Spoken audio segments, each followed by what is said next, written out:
नमस्कार, बहुत स्वागत है आप सभी का। मैं हूं शिवांगी द्विवेदी आपके साथ। और दिल्ली के दंगल में अब हम पहुंच चुके हैं गांधीनगर विधानसभा क्षेत्र में। यहां पे बीजेपी के उम्मीदवार अरविंदर सिंह लवली के साथ जानेंगे कि क्या है उनकी रणनीति दिल्ली चुनावों को लेकर और अब की बार विजय होने के लिए क्या रहेगा मूल मंत्र। तो पहला तो सवाल यही है सर कि अब की बार ऐसा क्या बदल जाएगा कि बीजेपी का जो वनवास है ये देखिए वो टूट जाएगा। ये आप इस पर कैमरा दोहराइए। ये सिचुएशन है जिस सिचुएशन में लोग रह रहे हैं, और ये गांधीनगर की प्रॉब्लम नहीं है, ये सारी दिल्ली की प्रॉब्लम है। जो सरकार बुनियादी सुविधाएं देने में भी 10 साल में असफल रही है। सड़कें टूटी हुई हैं, सीवर सिस्टम, ये सब सड़कें मैं जब एमएलए था, यहाँ पे मंत्री था, तब सब बनी थी। आप लोगों से बात करेंगे तो 10 साल में एक सड़क भी नहीं बनी है। गंदे पानी, गांधीनगर इकलौता ऐसा विधानसभा क्षेत्र है दिल्ली में जहाँ पे 4 वाटर यूजीआर है। उसके बावजूद गांधीनगर में गंदे पानी की सप्लाई हो रही है, क्योंकि वो यूजीआर भरने में भी उनकी कैपेसिटी के अनुसार गवर्नमेंट जो है वो अनसक्सेसफुल है। ट्रैफिक की समस्या बहुत ज्यादा है, सफाई की समस्या बहुत ज्यादा है। टोटल एडमिनिस्ट्रेशन सिस्टम जो ईस्ट दिल्ली का है वो कोलैप्स कर गया सारी दिल्ली के साथ साथ। तो जो दिल्ली को आगे बढ़ना चाहिए था वो दिल्ली पीछे हट गई है। अभी आप कोई किसी से मिलेंगे, कोई आपसे बड़े इश्यू की बात नहीं करेगा, क्योंकि बड़े इश्यू की तो बात तब करेगा जब उनकी रोजमर्रा की प्रॉब्लम दूर होगी। आपसे वो अपनी सड़क की बात करेगा, नाली की बात करेगा। मतलब दिस इज वेरी अनफॉर्चुनेट कि आप देश की राजधानी में लोग बड़ी चीजों के बारे में बात करने की बजाय पहले करते थे बड़ी चीजों के बारे में बात, आज वापिस अपनी सड़क की, अपनी सीवर की बात करते हैं। तो दिस इज अनफॉर्चुनेट। अब जाके अब चुनावी मैदान में है और भाजपा की टिकट से चुनावी मैदान में, लेकिन मौजूदा विधायक जो थे वो भी भाजपा के ही थे।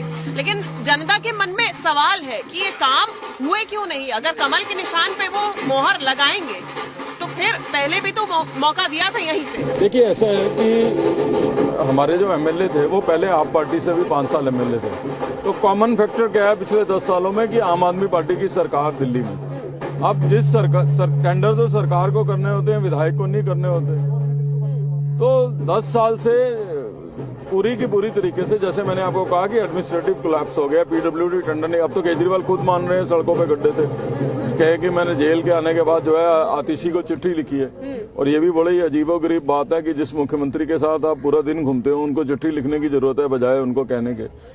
जल बोर्ड जो दिल्ली में मुनाफे की एजेंसी थी आज घाटे की एजेंसी है, उसकी वजह से सीवेज सिस्टम का जो है मैनेजमेंट नहीं हो पा रहा। तो ये तमाम तरीके के इश्यूज हैं। और जहां तक मेरी बात है, मुझे अपनी कार्यप्रणाली बताने की जरूरत नहीं है। आप किसी से बात कर लें, वो आपको ये कहेगा कि वो थे तो कोई दिक्कत नहीं थी। तो अब हमें आगे बढ़ना था, हम आगे बढ़ने की बजाय पीछे हट गए।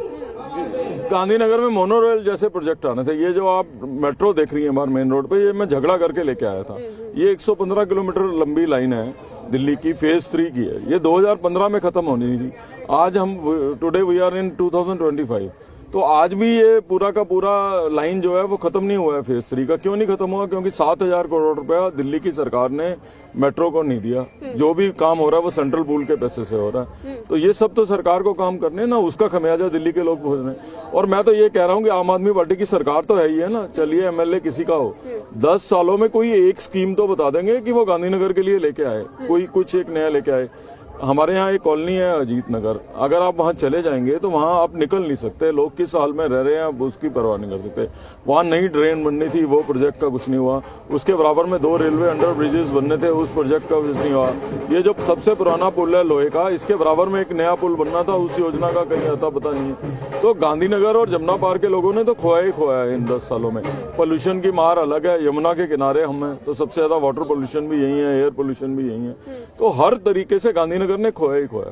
और गांधीनगर की जनता की अगर हम बात करें तो यहाँ की जनता ने 10 साल के लिए अनिल वाजपेयी पर भरोसा जताया था, नाम पे वोट दिया था, पहले आम आदमी पार्टी से फिर बीजेपी से। तो अब की बार वो जो वोट बैंक खिसक गया था, क्या वापस आ पाएगा अरविंदर? देखिए, ऐसा है कि पिछले 3 इलेक्शन से अरविंद केजरीवाल भ्रष्टाचार को दूर करने की हवा के नाम से इलेक्शन लड़ रहे हैं। और वो भ्रष्टाचार को दूर करने के लिए जो आए थे वो आज वो खुद भ्रष्टाचार में लिप्त हैं।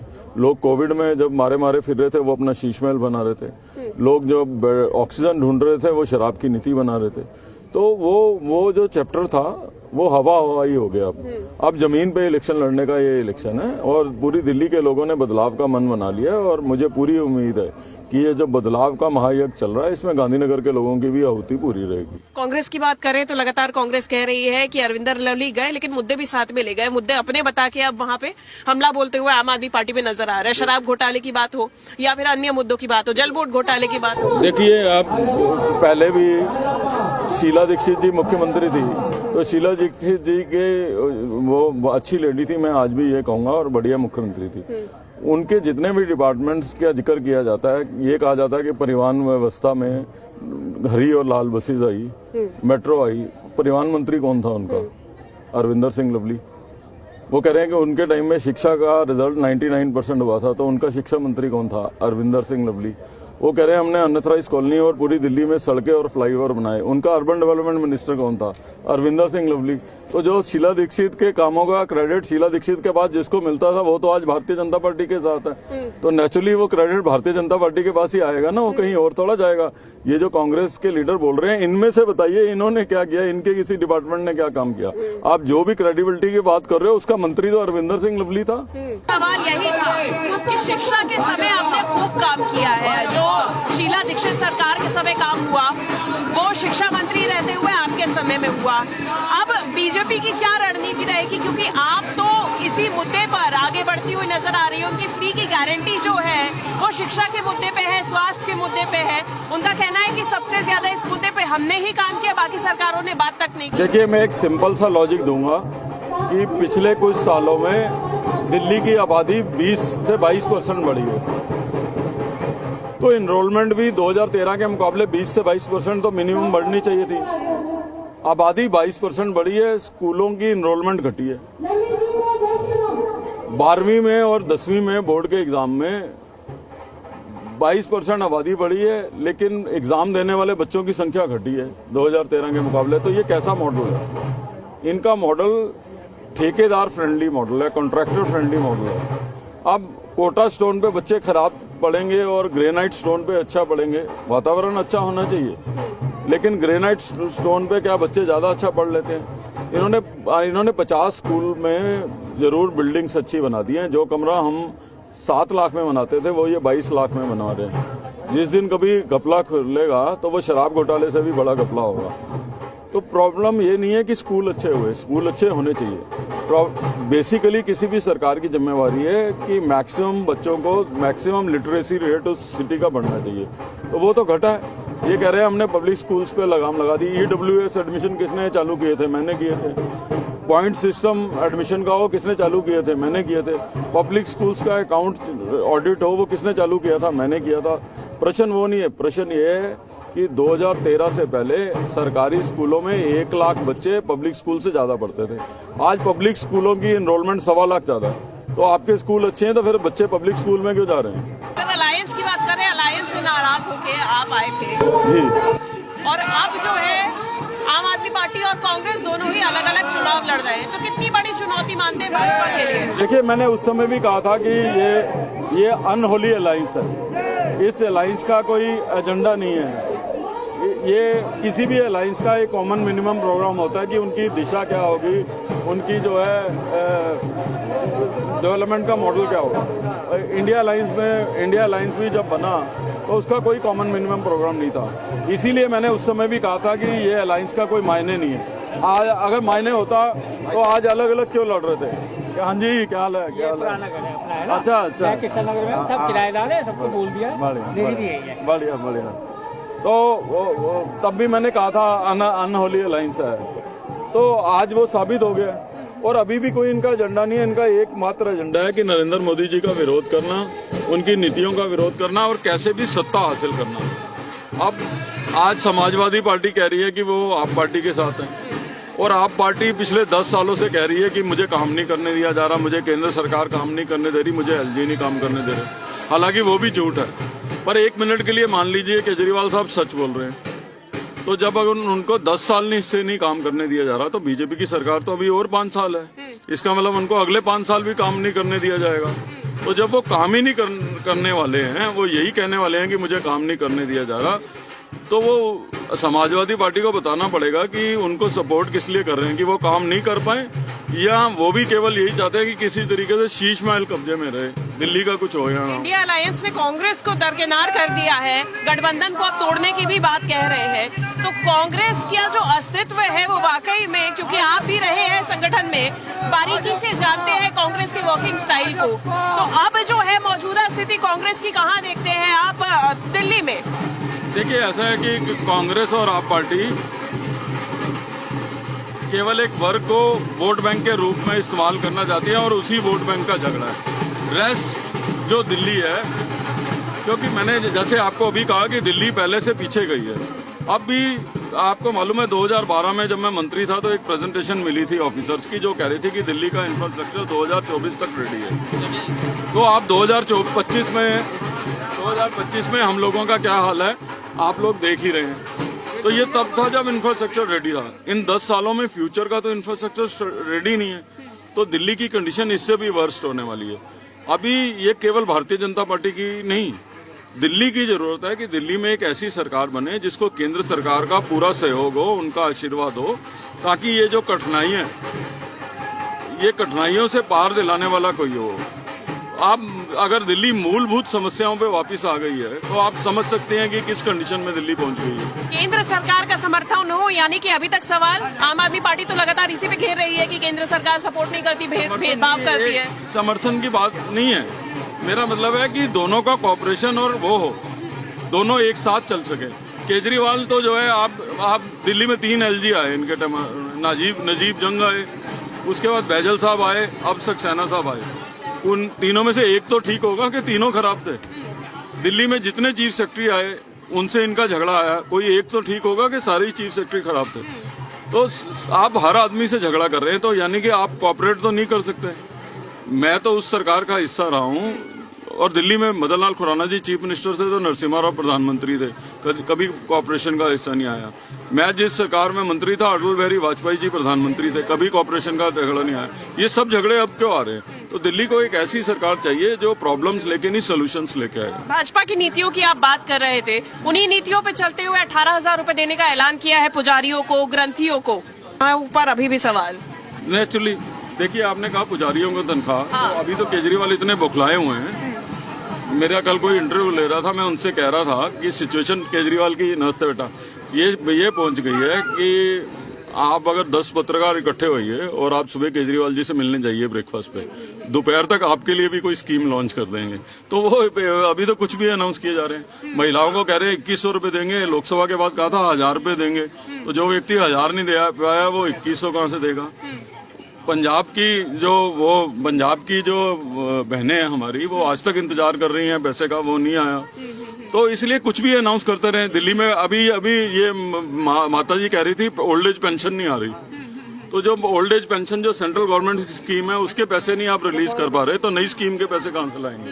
बात की जाए, बुजुर्गों की बात की जाए, तो इन सभी के लिए आयुष्मान योजना जो बीजेपी की तरफ से लागू होनी थी, केंद्र की तरफ से लागू होनी थी, दिल्ली में लागू नहीं की गई, उल्टा अपनी योजना लेके आए हैं, संजीवनी योजना, महिलाओं के लिए योजनाएं कि अगर केंद्र नहीं करने देगी तो हम खुद करेंगे, पैसा हम खुद देंगे। वो बुजुर्गों के लिए संजीवनी नहीं है, वो खुद के लिए संजीवनी ढूंढ रहे हैं कि किसी तरीके से मेरी कुर्सी बच जाए।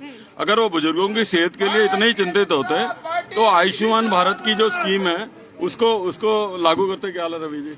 उसको लागू करते। वो स्कीम के तहत तो ना केवल दिल्ली में बल्कि पूरे देश भर में उनको फ्री इलाज मिलता। तो प्रॉब्लम बुजुर्गों के इलाज की नहीं है, प्रॉब्लम अरविंद केजरीवाल को अपनी कुर्सी की। फर्जी वोटों का भी खूब मुद्दा गरमाया है। फर्जी वोटों को लेकर लगातार बीजेपी को घेरती आ रही है आम आदमी पार्टी। कह रही है कि असली वोट काटने का, फर्जी वोट जोड़ने का काम किया जा रहा है। तो फर्जी वोट का खेल कौन रहा है सर? देखिए ऐसा है कि अजीबोगरीब स्थिति है, ध्यान रखिएगा मुझे। क्या हाल है बेटा? देखिए अजीबोगरीब स्थिति है। जब इलेक्शन नहीं डिक्लेयर होता तो बेसिकली वोटिंग जो वोटर लिस्ट है उसका काम SDMs और DC देखते हैं। SDM और DC किसके अधीन है? दिल्ली सरकार के। इसका मतलब आप 5 साल तक आंखें मूंद के बैठे हुए थे। दूसरा, किसी भी पॉलिटिकल पार्टी का ये एक रेगुलर फिनोमेना है कि उसके वो लोग जो हैं वो वोटर लिस्ट चेक करते हैं। BLA 1 BLA 2 बने हुए हैं कि किसका नाम कट गया, किसका नाम जुड़ गया, किसकी डेथ हो गई, कौन नया सदस्य आया, तो उसका वोटिंग बनाने का काम कर रहा है। तो अगर वोटर लिस्ट में इनको अभी कमी दिख रही है तो ये सत्ता के में इतने मस्त थे, ये भी और इनके वर्कर भी, कि उनको वोटिंग लिस्ट चेक करने का काम समय ही नहीं रहा। और अगर किसी भी की भी चुनावी मशीनरी वोटर लिस्ट भी चेक नहीं कर रही तो आप समझ सकते हैं वो दिल्ली के लोगों को लेके कितने सीरियस है। राहुल गांधी आप कह रहे हैं लगातार कि एंटी इंडियन स्टेटमेंट्स जो है और भारत के खिलाफ, भारत की सोच के खिलाफ RSS बीजेपी काम कर रही है। कहां से राष्ट्रवाद का मुद्दा? देखिए, राहुल गांधी जी चाहे विदेश में जाएं चाहे देश में हो, सबसे ज्यादा एंटी नेशनल स्टेटमेंट्स उन्होंने दी। जिस पार्टी की बुनियाद जातिवाद को खत्म करने के लिए आए हो, धर्म के हिसाब से खत्म करने का, वो आज जाति जनगणना की बात कर रहे हैं। कांग्रेस का तो नारा था कि जात पे ना पात पे, इंदिरा गांधी ने कहा था मोहर लगेगी हाथ पे। आज वो जात पात की बात कर रहे हैं। ये देश हित की बात है। उनका केवल एक एजेंडा है कि नरेंद्र मोदी जी का विरोध करो, जो भारत सरकार नीति लेके आए उसका विरोध करो और कैसे ना कैसे करके सत्ता हासिल करो। सत्ता में अगर आने की ही बात है तो बीजेपी सत्ता में आती है। मैनिफेस्टो की बात करूंगी।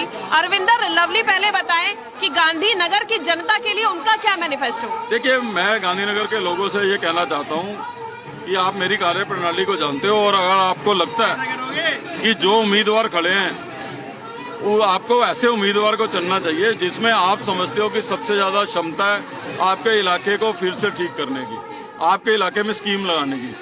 दिल्ली में जब मेट्रो आई तो पहली लाइन मेट्रो की कहाँ आई? गांधीनगर में, शास्त्री पार्क वेलकम वाली जो लाइन आई। जो दिल्ली की में नई स्कीम आती थी वो दिल्ली में पहले गांधीनगर में आया करती थी। यमुना पुश्ता जो चौड़ा हुआ उसमें आधी लैंड यूपी इरिगेशन की है, वो गांधीनगर की वजह से जो है चौड़ा हुआ। कॉमनवेल्थ गेम्स विलेज कहाँ आया? जमुना पार में। तो जब आप एक अच्छे आदमी को चुनते हो तो आपके इलाके में स्कीम्स भी आती है। इसके साथ साथ लगातार आपने होर्डिंग देखे होंगे जगह जगह। एक तरफ अरविंद केजरीवाल का चेहरा है, दूसरी तरफ गाली गलौज पार्टी और फिर उस पर प्रश्न चिन्ह बना हुआ है। आम आदमी पार्टी पूछ रही है कि दूल्हा कौन है भाई? देखो, प्रॉब्लम यही है, जब से अरविंद केजरीवाल शीश महल में गए हैं वो उनको दूल्हा, उनको बड़े बड़े बंगले, बड़े बड़े पर्दे, बड़े बड़ी गाड़ियां, शादियां यही दिखती हैं। लोगों का दर्द तो देख ही नहीं पा रहे वो। अब अरविंद केजरीवाल की प्रॉब्लम बीजेपी से नहीं है। बीजेपी में बहुत सारे ऐसे लोग हैं जो उनसे ज्यादा एडमिनिस्ट्रेशन को चलाना जानते हैं। उनकी प्रॉब्लम ये है कि सुप्रीम कोर्ट का जो ऑर्डर था जिसके तहत उन्होंने मुख्यमंत्री पद से इस्तीफा दिया कि वो ऑफिसरों की मीटिंग नहीं बुला सकते, वो कैबिनेट की मीटिंग नहीं बुला सकते, वो आज भी प्रिवेल करता है, वो कल भी प्रिवेल करेगा, इलेक्शन के बाद भी प्रिवेल करेगा। वो तो जब चेंज करेंगे सुप्रीम कोर्ट ही करेंगे। तो वो ना आज मुख्यमंत्री बन सकते हैं ना कल मुख्यमंत्री बनेंगे। तो उनको ये लगता है कि आतिशी जी कहीं अपने आप को मुख्यमंत्री ना समझना शुरू कर दें, तो वो उनको उनके लेवल पे रखते हैं कि तू मुख्यमंत्री नहीं है, मैं ही हूँ मुख्यमंत्री। तो उनकी इंटरनल पार्टी लड़ाई ज्यादा है। वो कोर्ट की बात निकली, कैग रिपोर्ट के मुद्दे पे कोर्ट ने अपना जो आदेश है वो सुरक्षित रख लिया है। बीजेपी लगातार कह रही है कि कैग रिपोर्ट सामने लाओ, पटल पे रखो, लेकिन अब तो ये मामला भी अटक गया। देखिए, कितना अनफॉर्चुनेट है कि जो पार्टी बनी जन लोकपाल के नाम से हो, जो ये कहती हो कि जन लोकपाल जरूरी है, चुने हुए प्रतिनिधियों का हिसाब किताब रखना जरूरी है, आज वो CAG की रिपोर्ट रखने से भी जो है हाउस में कर रही है। जन लोकपाल लाना तो दूर की बात है। अब दिल्ली में तो चलो बहाना है कि आपकी आधी अधूरी सरकार है, पंजाब में तो पूरी सरकार है, वहां भी आप जन लोकपाल की चर्चा नहीं करते। तो कितना अनफॉर्चुनेट है। जो ये कह के आए थे कि लोगों से पूछ के फैसला करेंगे, आज वो CAG की रिपोर्ट को भी टेबल करने को तैयार नहीं। शीश महल का मुद्दा खूब गर्माया। सौरभ भारद्वाज CM आवास के बाहर पहुंच गए, बैठ गए वहीं पे, कहा कि बीजेपी ने बंद किया हुआ है, अब घर चलिए दिखाइए ना अंदर। देखिए, ये इतने सारे लोग खड़े हैं। आप कह रहे हैं हम शीश महल दिखाने को तैयार है, अंदर से कहाँ है? इतने सारे लोग खड़े हैं इधर, ठीक है, और ये आम जनता यहीं के रहने वाले लोकल लोग हैं। जीतू जी हमारे निगम पार्षद रहे हैं, यहाँ से MLA का चुनाव भी लड़े हैं, 3 पूर्व निगम पार्षद चल रहे हैं। आप रैंडम नहीं निकल जाइए। मैं अरविंद केजरीवाल से ज्यादा बड़े सरकारी घर में रहा हूँ और ज्यादा समय तक रहा हूँ। आपको 30 to 40% लोग मिल जाएंगे जो कहेंगे कि मेरे सरकारी घर में गए हैं। पूरे जमुना पार में से एक गांधीनगर छोड़ दीजिए, एक आदमी ढूंढ के लाइए जो कहीं मैं शीश महल के अंदर गया हूँ। और जब सरकारी घर होता है वो पब्लिक दर्शन के लिए होता है। तो जब आप मुख्यमंत्री थे तब तो किसी को लेके नहीं गए। आज आवाज खाली कर दिया है और आपको पता है कि आपको कानून अलाउ नहीं करेगा अंदर जाने में, क्योंकि कोई रूल एंड प्रोसीजर होता है। आज आप ले जाने की बात कर रहे हैं। 10 साल में एक व्यक्ति ढूंढ के लाइए, इस पूरी कॉलोनी में चले जाइए आप घर घर, कि जिसको सौभाग्य मिला हो शीश महल का दर्शन करने का। गांधीनगर का सबसे बड़ा कपड़ा मार्केट, व्यापारियों के क्या मुद्दे हैं? बहुत बुरा हाल है मार्केट का, ट्रैफिक की समस्या बहुत है। मैंने आपको कहा मोनो रेल रद्द कर दी, जिसकी वजह से ट्रांसपोर्टेशन सिस्टम में यहाँ दिक्कत हुआ। सफाई है नहीं है, सड़कें टूटी हुई हैं। गांधीनगर को मैंने कमर्शियल कराया था, पूरी दिल्ली में सीलिंग हुई, गांधीनगर में नहीं होने दी। अरविंद केजरीवाल ने घोषणा करी थी 7 साल पहले कि रेडीमेड गारमेंट, हम दुनिया की सबसे सुंदर गारमेंट मार्केट में है। अखबारों में बाकायदा फोटो और विज्ञापन भी छपे थे। एक ईंट गांधीनगर में नहीं लगाई है। यही कहना है कि कह रहा हूँ कि लोगों ने मन बना लिया, इनको बाहर निकालो। बहुत शुक्रिया अरविंदर जी हमारे साथ चर्चा करने के लिए, बात करने के लिए। तो अरविंदर सिंह लवली जनता के बीच लगातार पहुंचे हुए हैं, उनसे चर्चा कर रहे हैं, वोटों की अपील कर रहे हैं। हालांकि गांधीनगर की जनता का क्या रुख रहता है ये देखने वाली बात होगी। फिलहाल ऑटो रिपोर्टर में हमारे साथ इतना ही। वीडियो जर्नलिस्ट विक्रम के साथ शिवांगी द्विवेदी, जी दिल्ली NCR हरियाणा।